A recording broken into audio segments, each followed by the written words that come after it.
Maryam binti Imran adalah sosok perempuan mulia yang kisah hidupnya menyentuh hati dan menginspirasi jutaan umat. Dalam Islam, namanya disebut dengan keagungan yang luar biasa. Rasulullah Shallallahu Alaihi Wasallam sendiri menyebutnya sebagai salah satu dari 4 perempuan terbaik sepanjang masa. Ia dikenal karena keteguhan hatinya, kesucian jiwanya, dan ketaatannya yang luar biasa kepada Allah Subhanahu wa Ta'ala. Suatu hari di Baitul Maqdis, Maryam sedang duduk khusyuk di mihrabnya. Hatinya penuh dengan zikir kepada Allah. Cahaya matahari menerobos masuk melalui celah-celah dinding, menerangi wajahnya yang bercahaya karena ketaatan. Setiap orang yang melihat Maryam tahu bahwa ia berbeda. Kepribadiannya memancarkan ketenangan yang dalam, dan setiap langkah hidupnya adalah wujud ketundukan kepada Allah. Namun, hidup Maryam tidak selalu dipenuhi dengan kemudahan. Ia diuji dengan ujian yang sangat berat. Di suatu pagi yang tenang, ketika Maryam sedang beribadah, tiba-tiba muncul sosok pria tampan di hadapannya. Maryam terkejut dan berkata dengan suara bergetar, "Siapa engkau? Jika engkau bertakwa, jangan mendekatiku." Pria itu tersenyum lembut dan menjawab, "Aku adalah utusan Tuhanmu. Aku diutus untuk memberitahumu kabar gembira, bahwa engkau akan melahirkan seorang anak laki-laki yang suci." Maryam membelalak kaget. "Bagaimana mungkin aku memiliki anak, padahal aku belum pernah disentuh oleh seorang lelaki pun, dan aku bukan perempuan yang buruk?"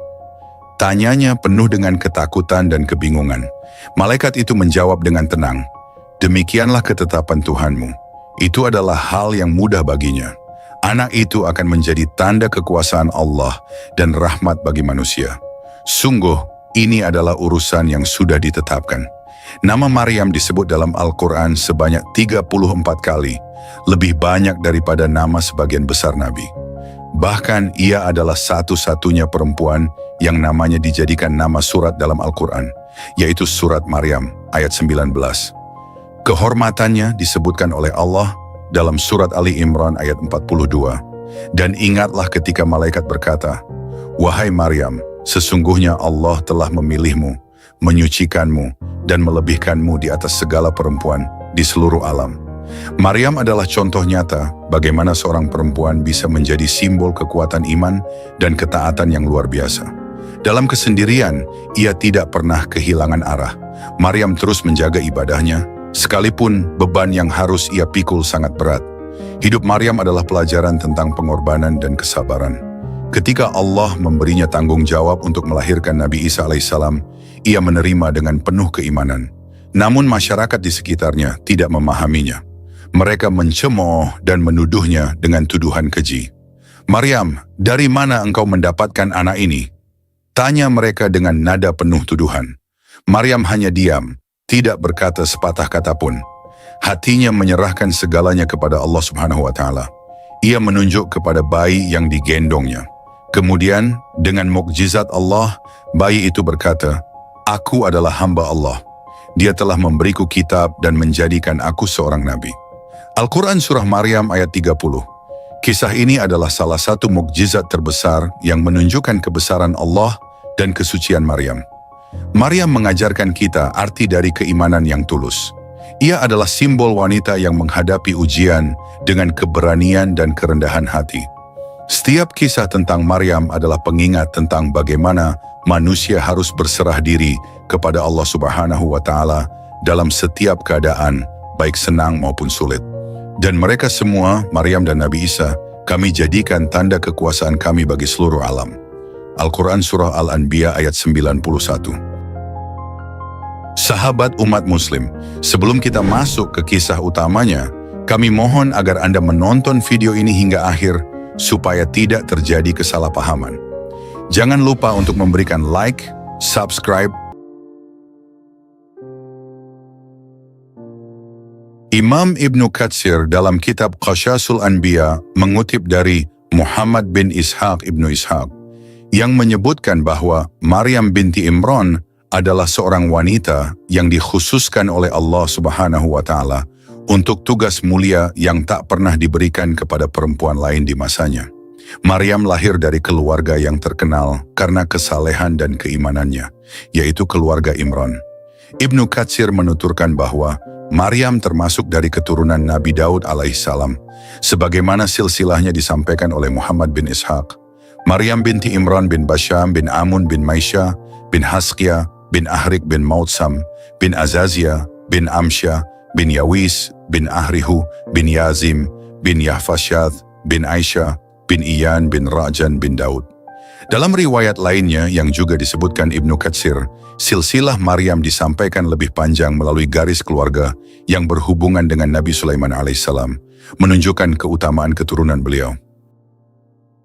Di sudut Palestina yang damai, di antara bukit-bukit yang hijau dan udara yang dipenuhi harapan, hidup dua pasangan yang sangat mencintai Allah Subhanahu wa Ta'ala. Nabi Zakaria alaihissalam bersama istrinya, Ilyasha, serta Hannah dan suaminya Imran. Meski usia terus berlalu, keduanya sama-sama mendambakan kehadiran seorang anak yang akan melanjutkan kebaikan dan ibadah mereka. Hannah seringkali terlihat duduk di mihrab rumahnya, memanjatkan doa dengan linangan air mata. Suaranya lirih namun penuh keyakinan. Ya Allah, Engkau yang maha kuasa atas segalanya. Jika Engkau berkenan mengaruniakan aku seorang anak, aku bernazar untuk menyerahkannya hanya kepadamu. Biarlah ia menjadi hamba-Mu yang mengabdi di Baitul Maqdis, memuliakan nama-Mu di setiap waktunya. Ilyasha yang mendengar doa tersebut mendekatinya dengan senyum lembut. Ia meletakkan tangannya di pundak Hannah, memberikan dukungan yang tulus. Jangan pernah berputus asa, saudariku. Allah maha mendengar dan maha mengabulkan. Jika niatmu murni, aku yakin Allah akan menjawabnya pada waktu yang paling indah. Mendengar ucapan kakaknya, hati Hannah sedikit tenang. Namun jauh di lubuk hatinya, ia merasa tak berdaya tanpa pertolongan Allah. Ia terus melanjutkan doa-doanya di setiap kesempatan, berharap Allah mengabulkan keinginannya yang tulus. Doa Hannah akhirnya terkabul. Suatu pagi yang cerah, ia merasakan tanda-tanda yang menggembirakan. Ia mengandung. Kebahagiaan melingkupi rumah tangganya bersama Imran. Dengan penuh haru, mereka memanjatkan syukur kepada Allah Subhanahu wa Ta'ala. Ya Allah, terima kasih atas karunia-Mu ini. Kami berjanji akan menjadikan anak ini sebagai hamba-Mu yang setia, ucap Imran sambil menatap Hannah dengan penuh cinta. Namun di tengah kebahagiaan itu, takdir Allah menentukan hal lain. Imran jatuh sakit parah. Hari-harinya diisi dengan doa dan ibadah. Namun tubuhnya kian melemah. Hannah merawatnya dengan penuh kesabaran, meski hatinya dipenuhi kecemasan. Wahai suamiku, ucap Hannah dengan suara bergetar, kuatlah demi anak yang kita tunggu-tunggu. Aku tidak tahu bagaimana melanjutkan hidup tanpamu. Imran tersenyum lemah, matanya penuh kasih sayang. Hannah, hidup ini adalah titipan Allah. Jika waktuku tiba, ingatlah bahwa Allah selalu bersamamu. Anak kita adalah amanahnya. Tepatilah nazarmu, serahkan dia kepada Allah. Dia yang akan menjaganya, ucapnya sebelum mengembuskan napas terakhir. Hannah terduduk di sisi ranjangnya, menggenggam tangan suaminya yang kini telah dingin. Air matanya jatuh tanpa henti. Ya Allah, kuatkan aku. Aku akan menepati janjiku kepadamu dan kepada suamiku. Anak ini akan menjadi hamba-Mu yang taat, sebagaimana kami impikan. Tak lama setelah kepergian Imran, tiba saatnya bagi Hannah untuk melahirkan. Meski sendirian tanpa suami di sisinya, ia menghadapi proses kelahiran dengan penuh keberanian. Dengan izin Allah, lahirlah seorang bayi perempuan yang cantik. Saat pertama kali menatap wajah anaknya, Hannah merasa bahwa Allah Subhanahu wa Ta'ala benar-benar mendengar doanya. Engkau adalah karunia terbesar dari Allah, bisiknya sambil mendekap bayi itu erat. Aku memberimu nama Maryam, yang berarti hamba Allah. Semoga engkau menjadi wanita yang suci dan mulia, seperti yang aku nazarkan. Namun hati Hannah juga diliputi kekhawatiran. Sebagai seorang ibu, ia tahu bahwa menyerahkan anaknya ke Baitul Maqdis bukanlah hal yang mudah, tapi janji kepada Allah adalah segalanya. Ia memeluk Maryam dengan penuh kasih, menyadari bahwa anak ini bukan hanya miliknya, melainkan amanah Allah. Di malam hari, Hannah berbicara kepada Maryam kecil yang tertidur di pelukannya. Wahai putriku, engkau adalah jawaban dari setiap doa yang aku panjatkan. Tapi ketahuilah, hidupmu adalah untuk mengabdi kepada Allah. Aku tidak tahu seperti apa masa depanmu, tapi aku yakin Allah akan selalu menjagamu. Air matanya mengalir, namun di balik itu ada kekuatan yang besar sebagai seorang ibu yang ingin menepati janjinya kepada Allah. Setelah Maryam mencapai usia sapi, Hana dengan penuh haru mempersiapkan putrinya untuk memenuhi nazar yang telah ia ikrarkan kepada Allah Subhanahu wa Ta'ala. Dengan hati yang berat, ia membawa Maryam kecil ke Baitul Maqdis. Di sepanjang perjalanan, Hana berdoa dengan penuh harap agar Allah Subhanahu wa Ta'ala menerima putrinya sebagai hambanya yang setia. Ya Allah, aku telah menyerahkan putriku ini kepadamu. Jadikanlah dia hamba-Mu yang taat, yang selalu berada di jalan-Mu. Jagalah dia, ya Allah, sebagaimana Engkau menjaga orang-orang yang Kau pilih untuk melayani-Mu. Doanya dengan penuh keyakinan. Sesampainya di Baitul Maqdis, Hannah menemui para imam dan pemimpin agama di sana. Dengan hati yang berat namun penuh keikhlasan, ia berkata, "Wahai para imam, ini adalah putriku Maryam.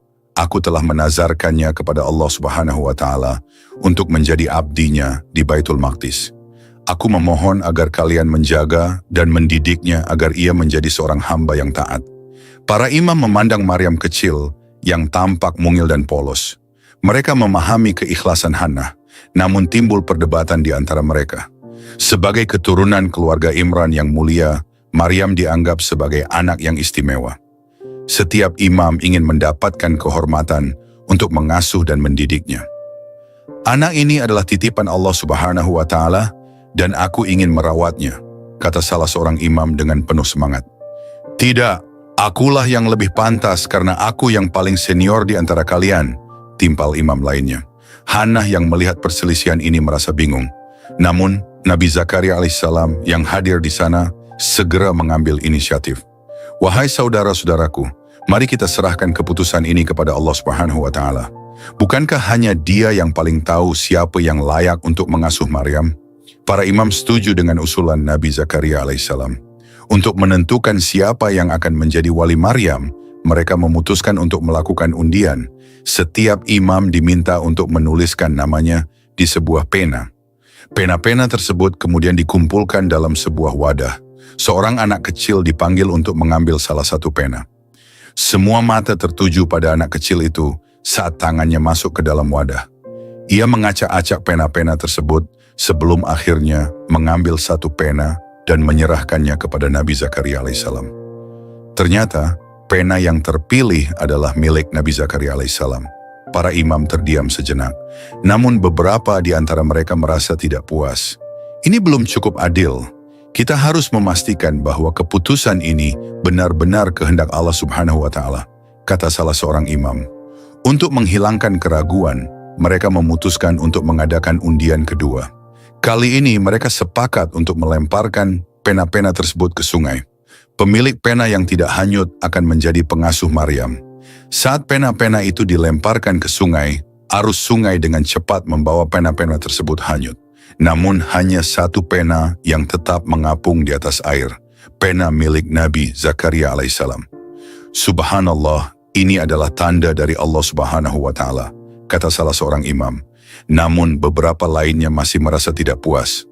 "Mari kita lakukan undian terakhir untuk memastikan keputusannya benar-benar sah," usul mereka. Untuk ketiga kalinya, undian dilakukan. Kali ini, mereka memutuskan bahwa pemilik pena yang hanyut akan menjadi pengasuh Maryam. Dengan penuh harap, para imam kembali melemparkan pena mereka ke sungai.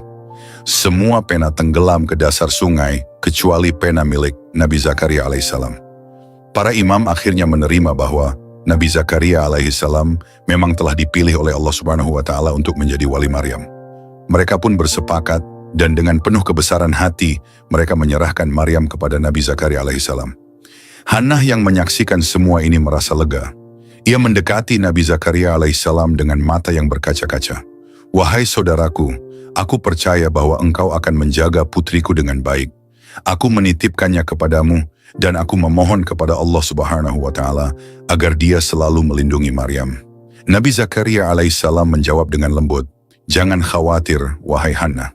Maryam adalah amanah dari Allah Subhanahu wa Ta'ala dan aku akan menjaganya dengan segenap kemampuanku. Aku akan mendidiknya agar ia menjadi hamba yang taat kepada Tuhannya."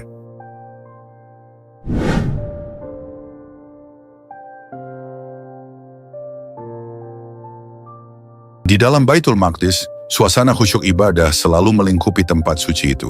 Di tengah para ahli ibadah yang tekun, ada seorang wanita muda yang menjadi teladan dalam ketakwaan dan kesucian. Maryam binti Imran, wanita yang nama dan kebajikannya tersebar luas di kalangan Bani Israel, menjalani hari-harinya dengan penuh pengabdian kepada Allah Subhanahu wa Ta'ala. Siang dan malam, ia beribadah, memuji kebesarannya tanpa kenal lelah. Setiap langkahnya adalah dedikasi, setiap sujudnya adalah doa. Ibnu Katsir dalam kitab Qasyasul Anbiya menggambarkan Maryam sebagai sosok perempuan ahli ibadah yang penuh keberkahan. Tidak hanya sifat mulianya yang membuatnya dihormati, tetapi juga mukjizat-mukjizat yang menyertainya. Setiap kali Nabi Zakaria alaihissalam, wali dan pengasuh Maryam, memasuki mihrabnya, ia selalu menemukan buah-buahan yang bukan pada musimnya. Buah-buahan musim panas muncul di musim dingin, dan buah-buahan musim dingin hadir di musim panas. Pada suatu pagi yang sejuk, Nabi Zakaria alaihissalam memasuki mihrab Maryam. Di sana seperti biasa, ia mendapati Maryam sedang bersujud dengan khusyuk. Hatinya selalu dipenuhi keharuan setiap kali menyaksikan gadis muda itu memuja Allah dengan tulus. Namun pagi itu pandangannya tertuju pada sekumpulan buah-buahan segar yang tidak lazim di musim tersebut. "Maryam, dari mana engkau mendapatkan ini?" tanya Nabi Zakaria dengan nada penuh keheranan. Maryam yang baru saja bangkit dari sujudnya menjawab dengan tenang, "Buah-buahan ini dari sisi Allah.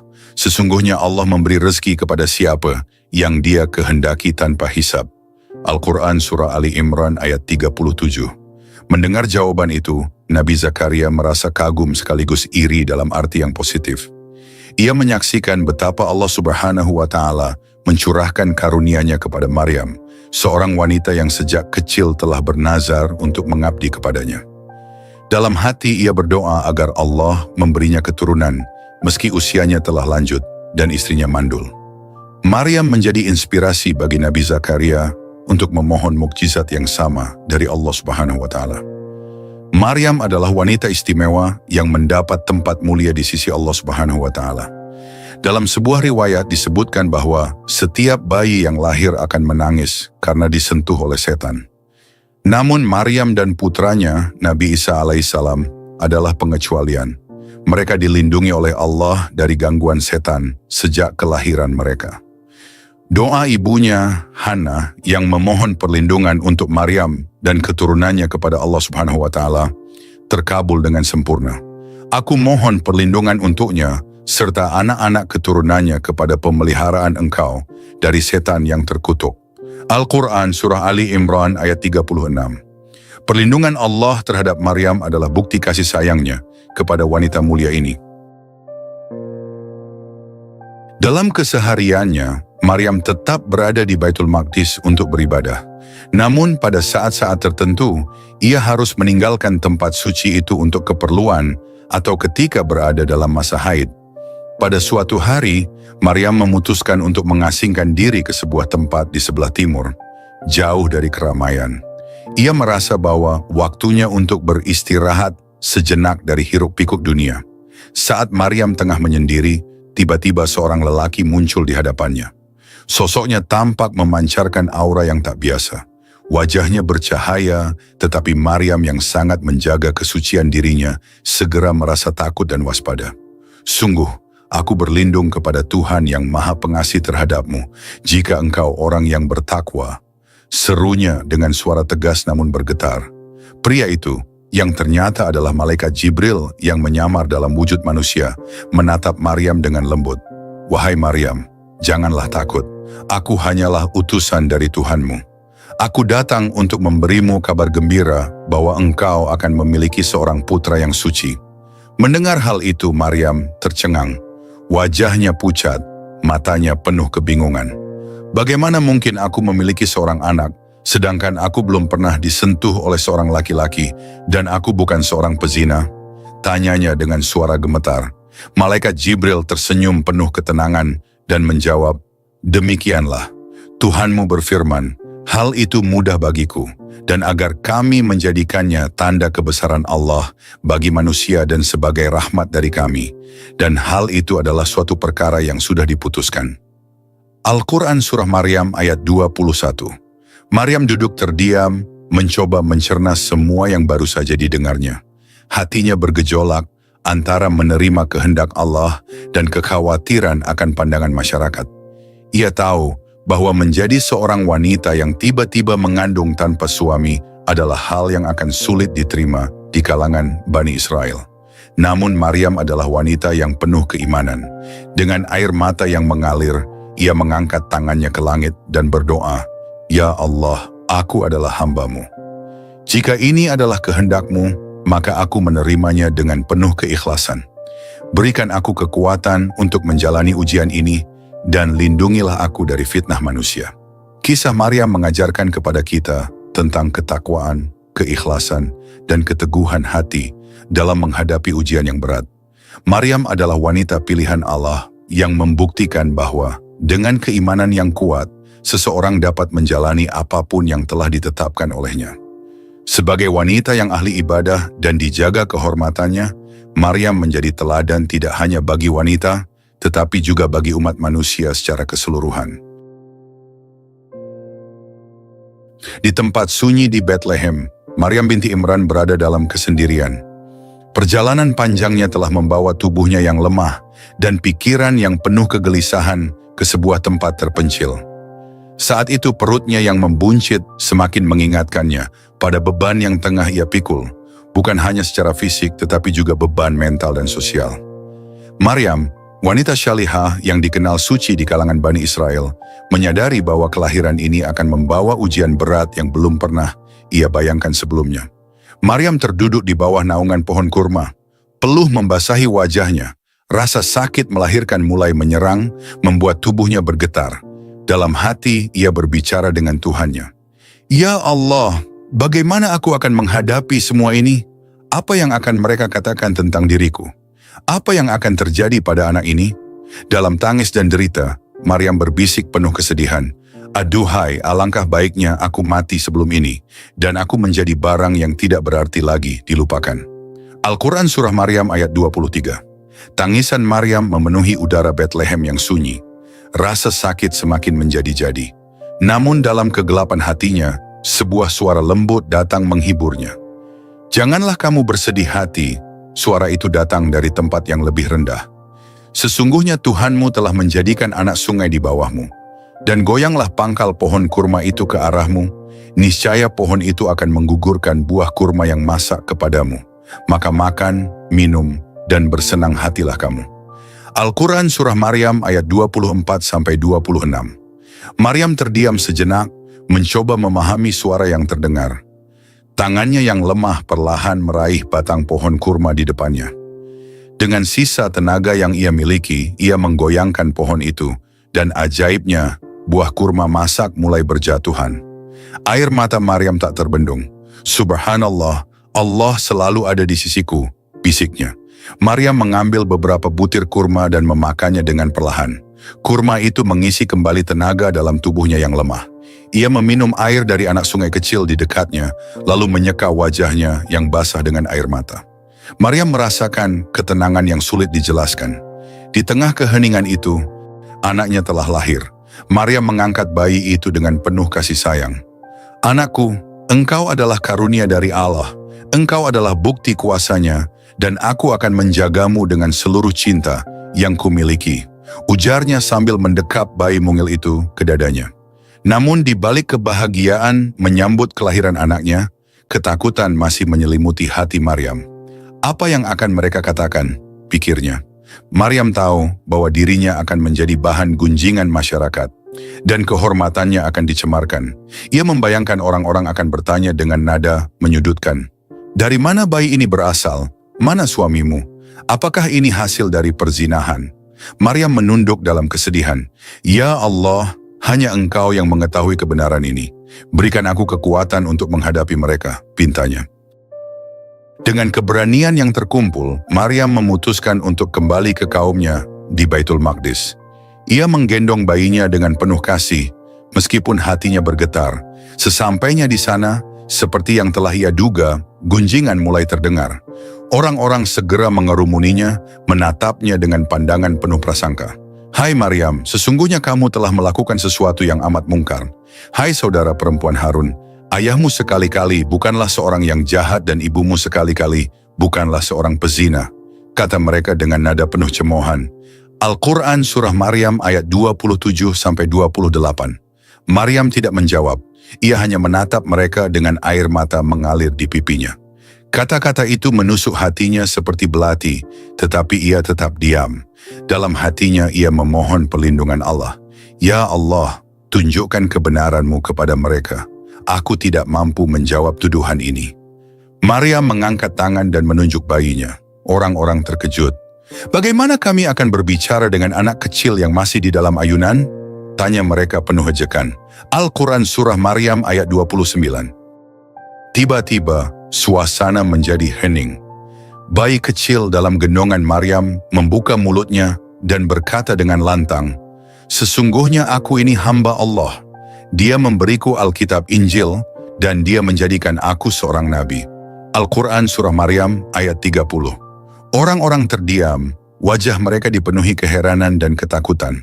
Bayi itu melanjutkan, "Dan dia menjadikan aku seorang yang diberkati di mana saja aku berada, dan dia memerintahkan kepadaku mendirikan salat dan menunaikan zakat selama aku hidup, dan berbakti kepada ibuku, dan dia tidak menjadikan aku seorang yang sombong lagi celaka.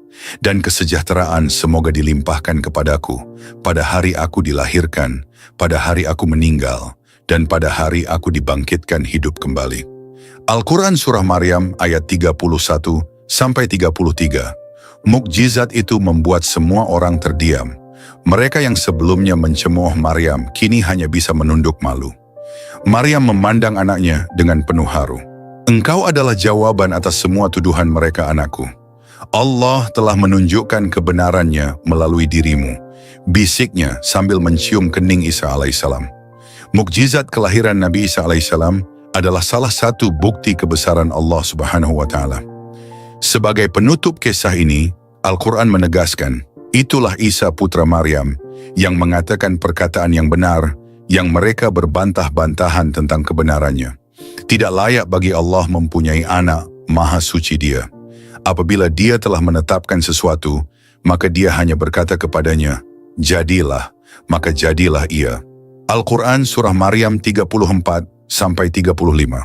Kisah ini adalah bukti nyata bahwa Allah Maha Kuasa atas segala sesuatu.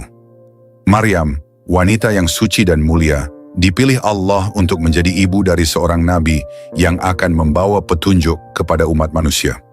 Dari keimanan Maryam kita belajar tentang kesabaran, keberanian, dan ketundukan total kepada kehendak Allah Subhanahu wa Ta'ala. Sejak awal kehidupannya, Nabi Isa alaihissalam adalah seorang yang berbeda. Beliau lahir dalam mukjizat yang membuktikan kebesaran Allah Subhanahu wa Ta'ala tanpa seorang ayah. Ibunya, Maryam binti Imran, adalah seorang wanita suci yang dipilih Allah Subhanahu wa Ta'ala untuk mengandung dan melahirkan seorang nabi. Lahir dari seorang ibu yang mulia, Nabi Isa alaihissalam menunjukkan tanda-tanda keistimewaan sejak kecil. Saat Nabi Isa baru berusia 8 hari, Maryam mengkhitankannya sesuai dengan syariat para nabi, sebagaimana yang diajarkan sejak zaman Nabi Ibrahim alaihissalam. Proses ini adalah salah satu tanda bahwa Nabi Isa berada dalam jalur kenabian yang mulia. Maryam dengan penuh cinta selalu mendekap putranya seraya berdoa, "Ya Allah, peliharalah anakku ini, jadikan ia hamba-Mu yang taat, yang menyeru manusia kepada jalan-Mu, dan yang membawa cahaya kebenaran kepada dunia." Seiring waktu, Nabi Isa tumbuh menjadi seorang pemuda yang cerdas dan bijaksana. Orang-orang di Yerusalem mengenalnya sebagai sosok yang cerdik, pintar, berani, dan tegas dalam membela kebenaran. Dalam setiap kesempatan beliau menunjukkan keteguhan hati dan kecintaan terhadap kebenaran, yang membuat banyak orang menghormatinya. Namun tidak semua orang menyukai keberanian dan keteguhan hati Nabi Isa. Beberapa pemimpin agama dan tokoh masyarakat mulai merasa terancam dengan kehadiran pemuda ini, yang selalu bersikap tegas terhadap kebatilan. Suatu hari, seorang tua yang dikenal sebagai pendeta terkemuka di Yerusalem menegurnya. "Isa," kata pendeta itu dengan nada merendahkan, "mengapa engkau selalu menentang adat istiadat yang telah lama kami jalani? Bukankah kami lebih berpengalaman dalam agama ini?" Nabi Isa dengan tenang menatap pendeta tersebut. "Aku hanya menyampaikan apa yang benar, sebagaimana yang diajarkan oleh Allah melalui kitabnya, jawabnya. Adakah yang lebih tinggi dari kebenaran Allah? Jawaban ini membuat pendeta itu tersinggung, namun di sisi lain, beberapa orang yang mendengar merasa kagum. Keberanian Nabi Isa alaihissalam dalam menyampaikan kebenaran membuatnya disegani oleh banyak orang, meski ia juga menghadapi banyak tantangan. Pada usia 30 tahun, Nabi Isa sering menyendiri untuk beribadah dan mendekatkan diri kepada Allah. Bukit Zaitun menjadi salah satu tempat favoritnya untuk merenung, membersihkan jiwa, dan mencari ketenangan hati. Dalam keheningan bukit, Nabi Isa sering memanjatkan doa, "Ya Allah, tunjukilah aku jalanmu. Berikanlah aku petunjuk untuk menjalankan apa yang Engkau kehendaki." Suatu malam ketika Nabi Isa sedang bersujud di dekat sebuah batu besar, tiba-tiba cahaya terang muncul di hadapannya. Malaikat Jibril turun membawa wahyu dari Allah. Jibril berkata, "Wahai Isa, engkau adalah utusan Allah kepada Bani Israel. Allah telah memilihmu untuk membawa ajarannya kepada kaummu. Bersiaplah menjalankan tugas kenabian ini." Mendengar hal itu, Nabi Isa tertegun. "Bagaimana mungkin aku dapat memikul tugas yang begitu berat ini, wahai Jibril?" Tanyanya dengan suara lirih. Jibril tersenyum dan berkata, "Janganlah engkau takut, wahai Isa. Allah bersamamu. Dia akan memberimu kekuatan untuk menjalankan amanah ini. Allah telah menurunkan Injil kepadamu, kitab suci yang menjadi pembenaran terhadap Taurat sebelumnya, dan membawa kabar gembira tentang Nabi terakhir, Nabi Muhammad disebut Ahmad." Al-Quran Surah As-Saff ayat 6. Nabi Isa alaihissalam merasa terharu.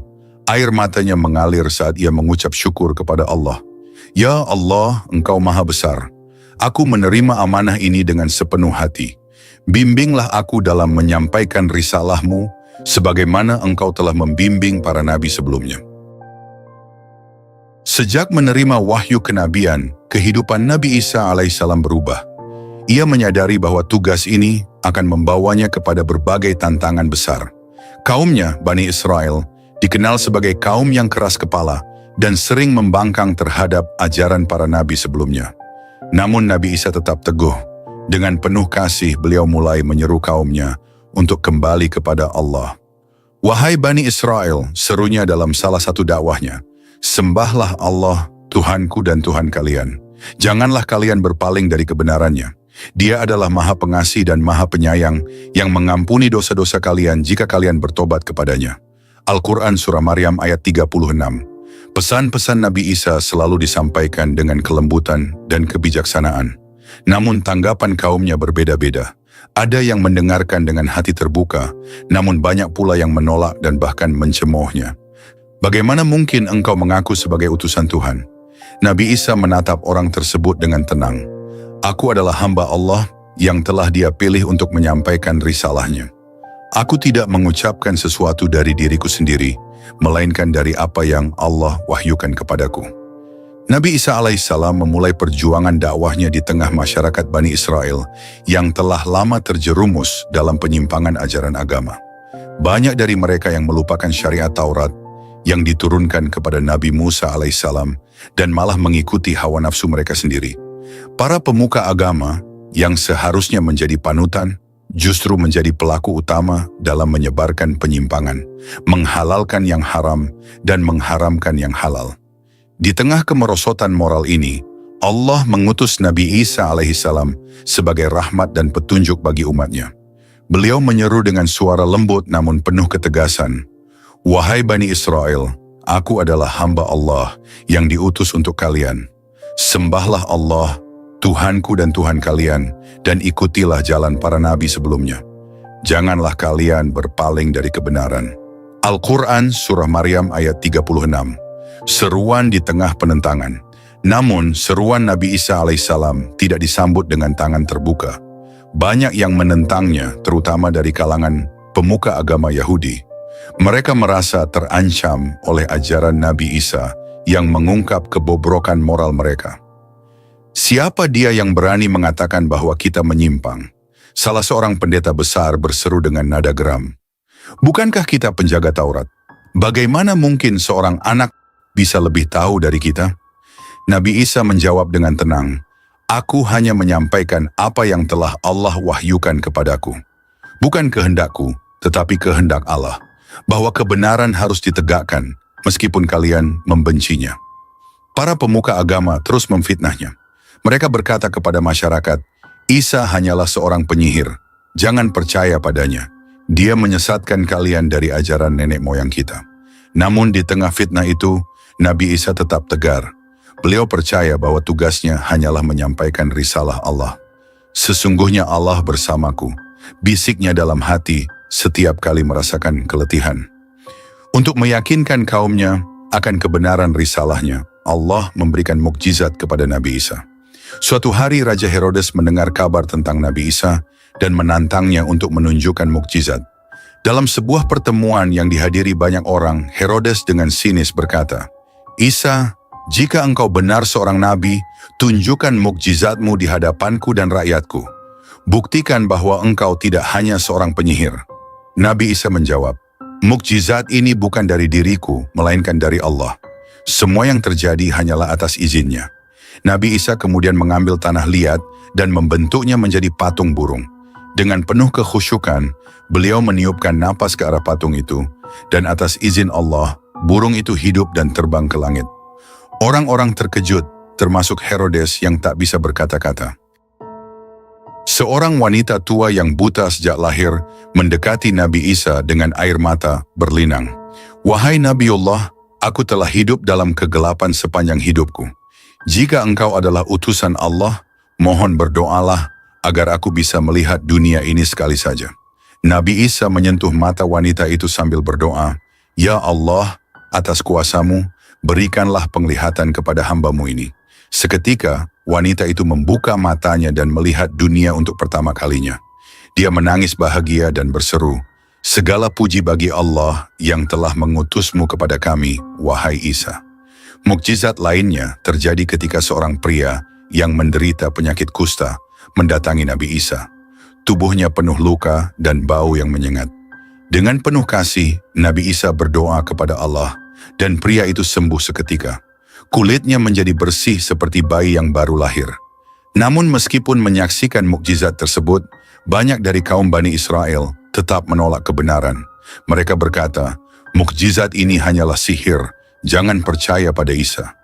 Di tengah gelombang penentangan, Nabi Isa memiliki sekelompok kecil pengikut setia yang dikenal sebagai Hawariyun. Mereka adalah orang-orang yang percaya sepenuhnya pada ajaran Nabi Isa dan berjuang bersamanya menghadapi tantangan dakwah. Dalam salah satu perjalanan, Nabi Isa dan para Hawariyun melewati padang pasir yang tandus.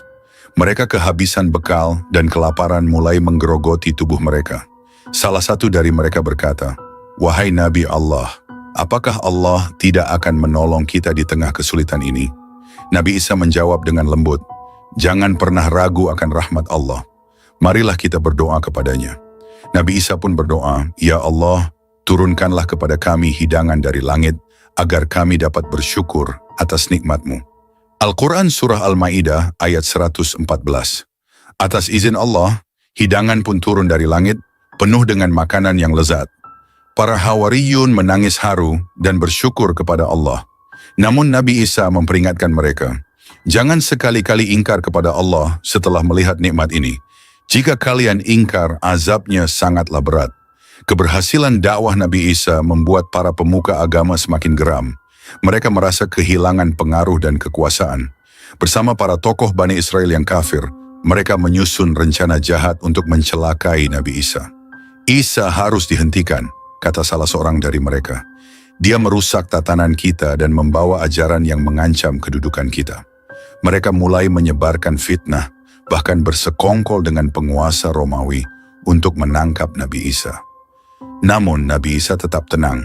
Beliau berkata kepada para pengikutnya, Janganlah kalian takut. Allah adalah pelindung kita. Berpeganglah pada keimanan, meskipun kita harus menghadapi kesulitan. Kisah dakwah Nabi Isa adalah cerminan perjuangan seorang nabi dalam menyampaikan kebenaran di tengah gelombang penolakan dan fitnah. Beliau menunjukkan keteguhan, iman, keberanian, dan kesabaran yang luar biasa. Allah berfirman tentang Nabi Isa, Dan Allah menjadikan aku seorang yang diberkati di mana saja aku berada. Dan Dia memerintahkan kepadaku mendirikan salat dan menunaikan zakat selama aku hidup. Al-Quran Surah Maryam ayat 31. Salah satu kisah yang luar biasa adalah ketika Nabi Isa alaihissalam menghidupkan kembali putra Nabi Nuh, Ham bin Nuh.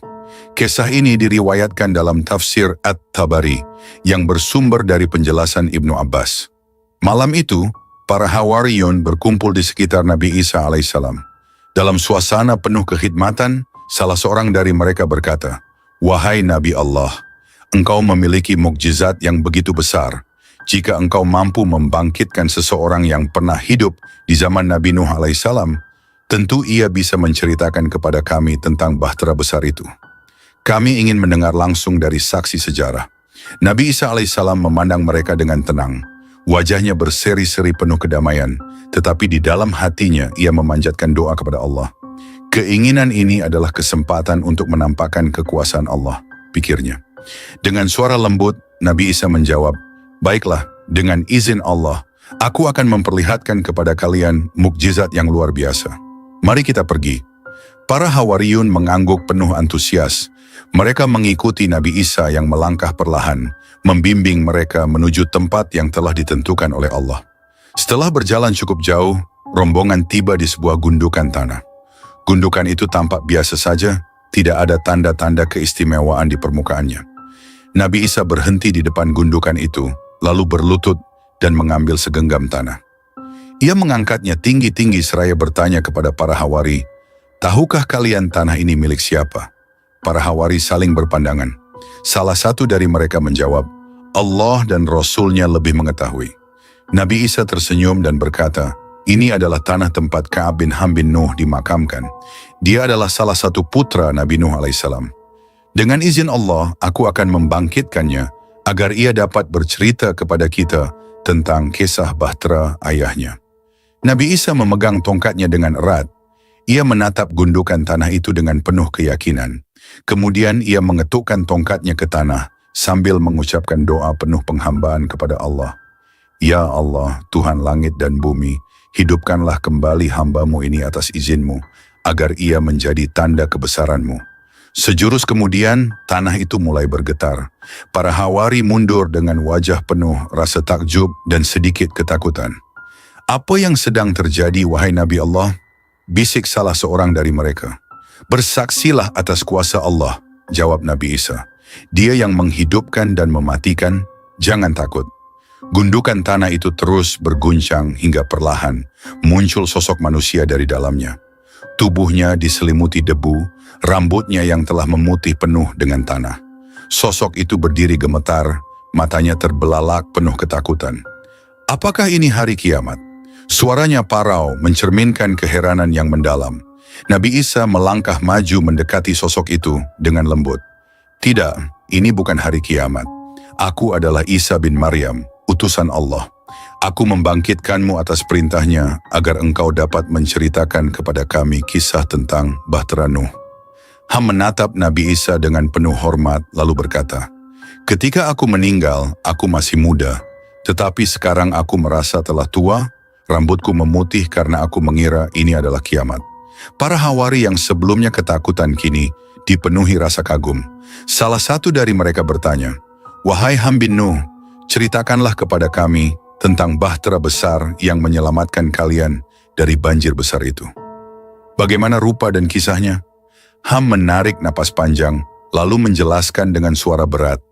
"Bahtera itu sangat besar, panjangnya 1.200 hasta, dan lebarnya 600 hasta. Bahtera itu memiliki 3 lantai. Lantai pertama untuk hewan liar dan peliharaan, lantai kedua untuk manusia, dan lantai ketiga untuk burung-burung." Ham bin Nuh melanjutkan kisahnya dengan penuh semangat. "Saat bahtera itu mulai penuh dengan kotoran hewan, Allah mengilhami ayahku, Nuh, untuk menggelitik seekor gajah. Dari situ keluarlah sepasang babi. Sepasang babi itu memakan semua kotoran hingga bersih." Para Hawari mendengarkan dengan takjub. Salah seorang dari mereka bertanya, "Lalu apa yang terjadi selanjutnya?" Ham bin Nuh melanjutkan, "Namun masalah lain muncul. Tikus-tikus mulai menggerogoti tali-tali bahtera. Allah kembali memberi ilham kepada ayahku untuk memukul di antara kedua mata singa. Dari hidungnya keluar sepasang kucing. Sepasang kucing itu memangsa tikus-tikus dan menyelamatkan tali-tali bahtera. Nabi Isa alaihi salam yang mendengarkan dengan seksama bertanya, "Bagaimana ayahmu mengetahui daerah-daerah yang sudah kering setelah banjir besar itu?" Ham bin Nuh menjelaskan, "Ayahku mengutus burung gagak untuk mencari kabar. Namun gagak menemukan bangkai dan malah sibuk memakannya. Ayahku berdoa agar gagak dihantui rasa takut seumur hidupnya. Kemudian ayahku mengutus burung merpati. Berbeda dengan gagak, merpati kembali dengan membawa daun zaitun di paruhnya dan tanah liat di kakinya. Dari situ ayahku mengetahui bahwa banjir telah surut." Para hawari terdiam, terharu dengan kisah yang penuh hikmah ini. Nabi Isa alaihissalam berkata, "Betapa besar kasih sayang Allah kepada makhluknya. Setiap kejadian memiliki tujuan dan pelajaran." Setelah mendengar kisah penuh keajaiban itu, salah seorang hawari berkata, "Wahai Nabi Allah, bisakah kami membawa Ham bin Nuh ini kepada keluarga kami? Kami ingin mendengar lebih banyak darinya." Nabi Isa alaihissalam menggeleng pelan. Tidak mungkin, dia telah kembali kepada Allah dan tidak memiliki rezeki kehidupan di dunia ini. Mukjizat ini hanya untuk menjadi tanda kebesaran Allah. Ham bin Nuh memandang Nabi Isa alaihissalam dengan rasa syukur. "Wahai Nabi Allah, izinkan aku kembali ke kedamaian yang telah Allah berikan kepadaku." Nabi Isa alaihissalam kembali memegang tongkatnya. Dengan suara lembut ia berkata, "Kembalilah engkau atas izin Allah." Ham bin Nuh perlahan-lahan berbaring ke tanah, tubuhnya mulai berubah menjadi debu. Dalam sekejap ia kembali menjadi gundukan tanah seperti semula. Para hawari menyaksikan dengan penuh keharuan. Beberapa di antara mereka meneteskan air mata, mengagumi kebesaran Allah Subhanahu wa Ta'ala. Setelah semuanya selesai, Nabi Isa memandang para hawari dengan penuh kasih. "Ambillah pelajaran dari apa yang kalian lihat hari ini. Segala sesuatu ada dalam kuasa Allah. Dia menghidupkan yang mati dan mematikan yang hidup. Jangan pernah ragu akan kebesarannya."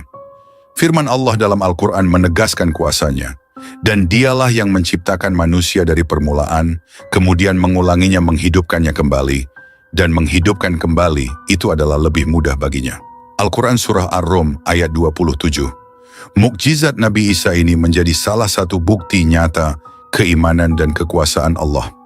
Kisah ini tidak hanya memperkuat iman para hawari, tetapi juga menjadi pelajaran berharga bagi umat manusia sepanjang masa. Wallahu a'lam bishawab.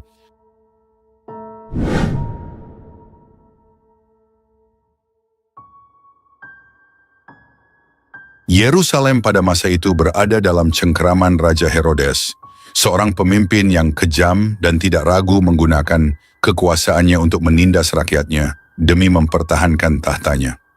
Herodes terkenal paranoid.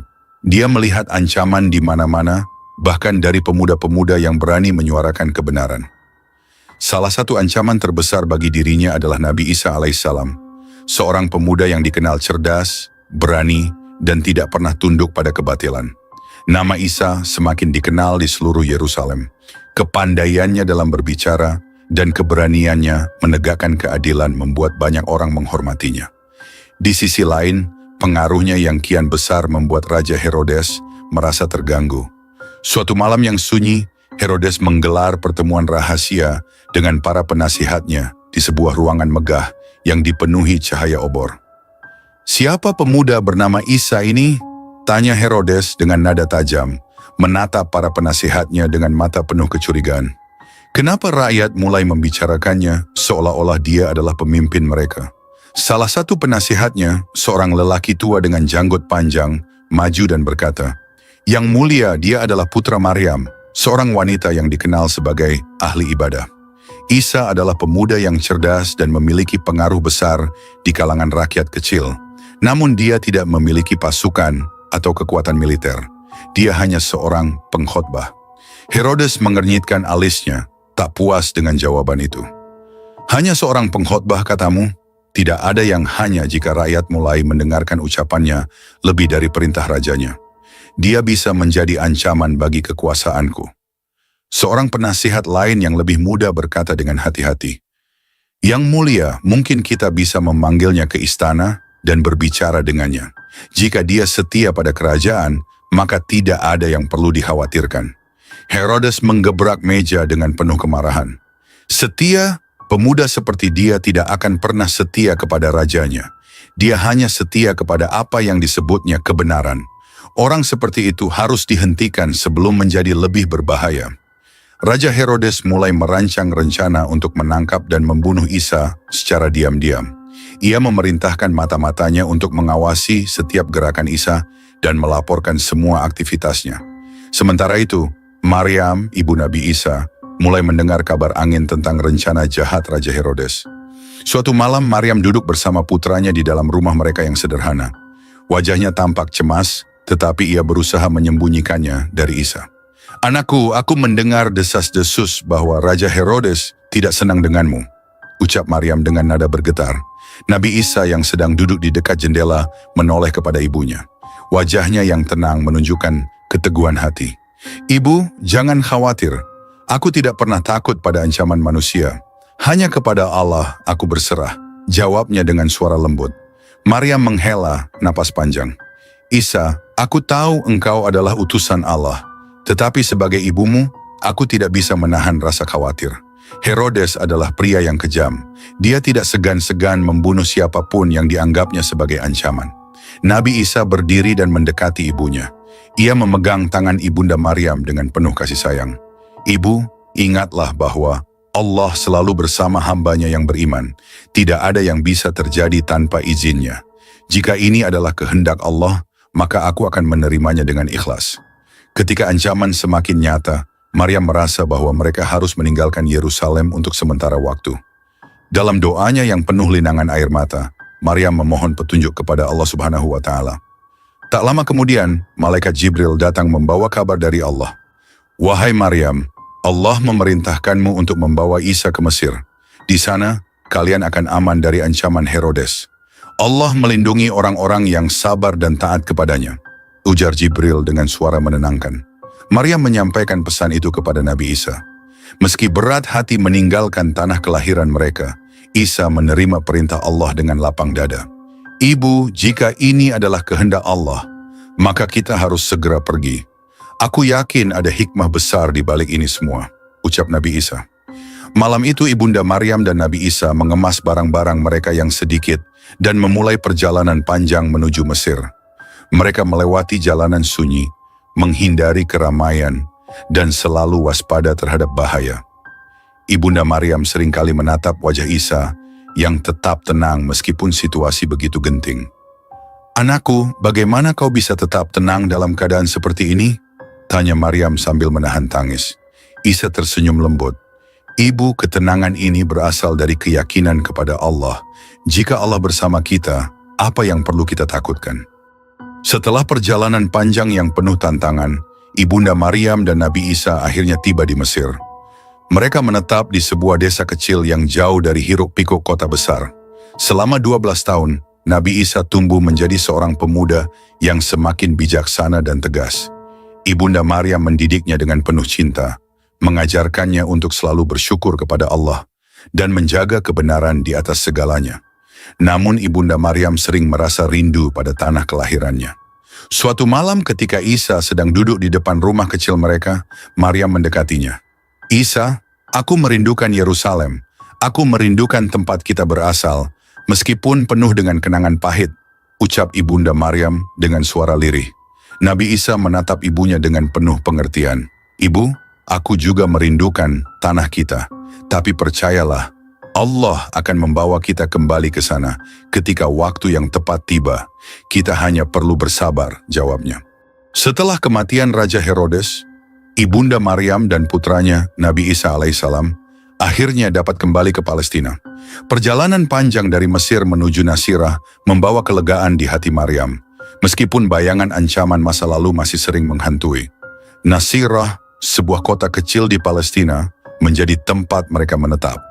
Dari sinilah istilah Nasrani berasal, merujuk pada pengikut Nabi Isa alaihissalam. Setelah itu Nabi Isa alaihissalam mulai berdakwah kembali kepada Bani Israel, mengingatkan mereka akan ajaran Taurat yang telah mereka abaikan. Dengan kelembutan dan kebijaksanaan, ia menyampaikan pesan-pesan Allah.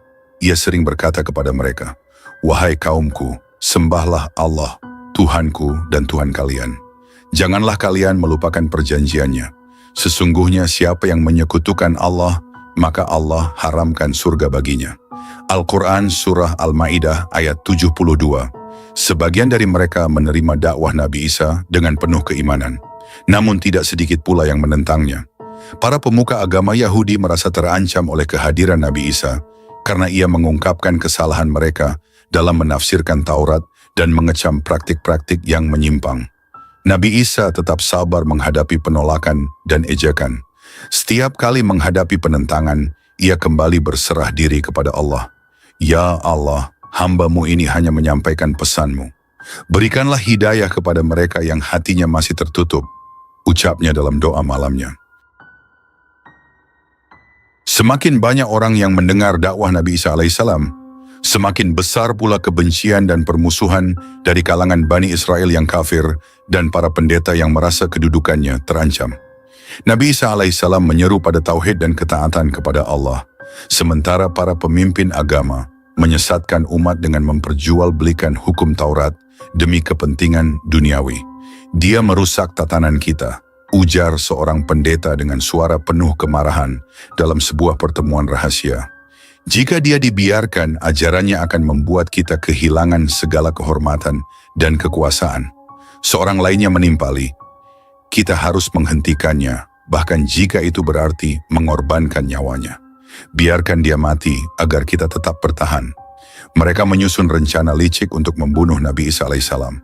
Mereka bersekongkol dengan penguasa Romawi yang khawatir bahwa semakin banyak pengikut Nabi Isa alaihissalam akan memicu pemberontakan besar di wilayah Palestina. Maka tentara pilihan dikerahkan untuk mencari dan menangkap Nabi Isa alaihissalam dengan instruksi tegas untuk membunuhnya. Di tengah malam yang sunyi, seorang pengikut Nabi Isa alaihissalam, seorang dari kaum Hawariyun, datang dengan wajah pucat dan napas tersengal-sengal. "Wahai Nabi Allah," ucapnya dengan suara terbata-bata, "aku mendengar rencana jahat mereka. Mereka ingin menangkap dan membunuhmu." Nabi Isa memandangnya dengan tenang, meskipun berita itu begitu berat. "Janganlah takut," katanya dengan suara lembut, tapi penuh keyakinan. "Allah adalah pelindungku. Tiada satu pun yang terjadi di dunia ini kecuali dengan izinnya." Para pengikutnya yang lain juga mulai cemas. "Apa yang harus kita lakukan, wahai Nabiullah? Haruskah kita melawan mereka?" Namun Nabi Isa menjawab, "Tidak. Tugas kita bukan untuk melawan dengan kekerasan, tetapi untuk tetap beriman dan berserah kepada Allah. Kita akan pergi dari sini untuk sementara waktu. Ingatlah, kemanapun kita pergi, Allah selalu bersama kita." Malam itu Nabi Isa bersama para pengikutnya meninggalkan tempat mereka dengan hati-hati. Mereka bergerak dalam kegelapan, menjauhi kota, dan mencari perlindungan di tempat yang lebih aman. Di sisi lain, seorang dari murid Nabi Isa, bernama Yudas, mulai tergoda oleh bujuk rayu kaum pendeta. "Kami akan memberimu 30 dinar, ujar seorang dari mereka dengan nada licik. Cukup dengan satu informasi, di mana Isa bersembunyi. Yudas awalnya ragu, hatinya bergolak antara kesetiaan kepada Nabi Isa dan godaan harta. Namun, iming-iming emas itu akhirnya mengalahkan iman yang lemah. "Aku tahu di mana dia berada," katanya dengan suara lirih. Maka para pendeta dan tentara Romawi segera bersiap. Dengan panduan Yudas, mereka bergerak menuju tempat persembunyian Nabi Isa dan para Hawariyun. Ketika tentara Romawi mendekat, Nabi Isa dan para pengikutnya mendengar suara gemuruh langkah kaki mereka. Para Hawariyun mulai panik. Mereka datang, "Wahai Nabiullah, apa yang harus kita lakukan?" seru seorang dari mereka. Nabi Isa alaihissalam tetap tenang. Beliau berdiri dan mengangkat tangannya ke langit. "Ya Allah, aku serahkan semuanya kepadamu. Lindungilah kami dari kejahatan mereka, sebagaimana Engkau telah melindungi para nabi sebelumku." Dalam sekejap mukjizat besar terjadi. Allah Subhanahu wa Ta'ala mengangkat Nabi Isa ke langit, menyelamatkannya dari tangan musuh-musuhnya. Peristiwa ini diabadikan dalam firman Allah. Tetapi yang sebenarnya, Allah telah mengangkat Isa kepadanya, dan adalah Allah Maha Perkasa, lagi Maha Bijaksana. Al-Quran Surah An-Nisa ayat 158. Sementara itu, Allah Subhanahu wa Ta'ala menunjukkan keadilannya. Wajah Yudas, sang pengkhianat, diubah menjadi menyerupai Nabi Isa. Ketika tentara Romawi tiba, mereka segera menangkap Yudas, mengira dia adalah Nabi Isa. "Aku bukan Isa, aku Yudas!" teriaknya dengan putus asa, tetapi suaranya tenggelam oleh sorakan para tentara yang yakin telah menangkap sang pemberontak. "Isa, akhirnya kami menangkapmu," ujar salah seorang tentara sambil memukul Yudas dengan keras. Tubuhnya diseret, dipukuli, dan akhirnya dipaku di kayu salib. Yudas merintih kesakitan, tetapi tak seorang pun percaya pada pengakuannya. Semua mengira dia adalah Nabi Isa. Begitu banyak orang yang menyaksikan kejadian itu, dan mereka mengira bahwa Nabi Isa telah disalib. Namun Allah menegaskan dalam firman-Nya, "Dan karena ucapan mereka, sesungguhnya kami telah membunuh Al-Masih, Isa putra Maryam, Rasul Allah. Padahal mereka tidak membunuhnya dan tidak pula menyalibnya, tetapi yang mereka bunuh ialah seseorang yang diserupakan dengan Isa bagi mereka." Al-Quran Surah An-Nisa ayat 157. Kisah ini adalah pelajaran bagi umat manusia tentang kuasa dan keadilan Allah Subhanahu wa Ta'ala. Meskipun manusia merencanakan kejahatan, Allah memiliki rencananya sendiri dan rencananya adalah yang terbaik. Sebagaimana firman-Nya, mereka membuat tipu daya dan Allah membalas tipu daya mereka itu. Dan Allah sebaik-baik pembalas tipu daya. Al-Quran Surah Ali Imran ayat 54. Nabi Isa diselamatkan oleh Allah dan diangkat ke langit, sebuah mukjizat yang menegaskan bahwa tidak ada yang dapat mengalahkan kehendak-Nya.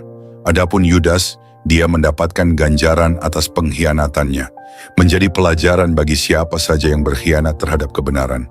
Para Hawariyun yang tetap setia pada Nabi Isa terus melanjutkan dakwah meskipun mereka menghadapi banyak rintangan. Mereka meyakini bahwa Nabi Isa akan kembali suatu hari nanti, sebagaimana janji Allah untuk membawa keadilan dan menghadapi kezaliman. Kisah Nabi Isa alaihissalam kita cukupkan sampai di sini. Kelak, Nabi Isa alaihissalam akan kembali turun ke bumi untuk menghadapi Dajjal, sebagaimana dijanjikan dalam sabda Rasulullah. Abu Hurairah meriwayatkan, artinya, "Demi Allah yang jiwaku berada di genggamannya, Ibnu Maryam akan turun di tengah kalian sebagai pemimpin yang adil. Dia akan mematahkan salib, membunuh babi, dan menghapus jizyah. Harta akan melimpah ruah sehingga tidak seorang pun menerimanya, karena tidak ada lagi yang miskin. Sampai-sampai satu kali sujud lebih baik dari dunia dan seisinya." Selanjutnya Abu Hurairah berkata, "Kalau kalian mau, bacalah firman Allah Subhanahu wa Ta'ala, tidak ada seorang pun dari ahli kitab kecuali akan beriman kepadanya Isa sebelum kematiannya. Dan di hari kiamat nanti, Isa alaihissalam itu akan menjadi saksi terhadap mereka." Al-Quran Surah An-Nisa ayat 159. Hadits riwayat Bukhari dan Muslim. Untuk cerita lengkapnya, sahabat umat Muslim dapat menyaksikan video ini hingga selesai. Semoga kisah ini membawa manfaat dan mengandung banyak hikmah bagi kita semua. Akhir kata, wassalamualaikum warahmatullahi wabarakatuh.